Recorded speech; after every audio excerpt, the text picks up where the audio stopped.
శిరీష్ గారు అంటే group వన్లోన prelims వరకు వెళ్ళి కేవలం పిల్లల కోసం వెనక్కి వెళ్ళిపోయిన అంత సెన్సిటివ్ మెంటాలిటీ మీది.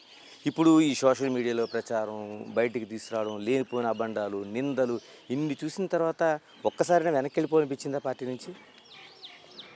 మొదట్లో అనిపించిందండి. నా తాత జోలికి రాకముందు హ్యాపీగా ఇంట్లో ఉండేదాన్ని. సంవత్సరంకి ఒకసారి చెల్లి దగ్గరికి అమెరికా వెళ్ళేది, తిరుక్కొని వచ్చేదాన్ని అవసరమా అని.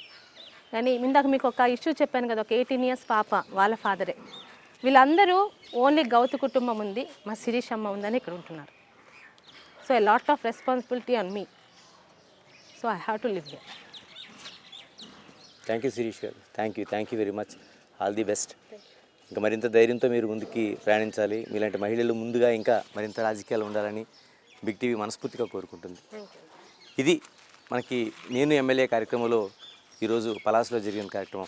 అంటే ఒక మహిళ రాజకీయాలకు వచ్చేటప్పుడు ఆహ్వానించకపోయినా పర్లేదు, కానీ అపనిందలతో వెనకంజ వేసేలా చేయకూడదనేది స్పష్టంగా చెప్తున్నారు శిరీష.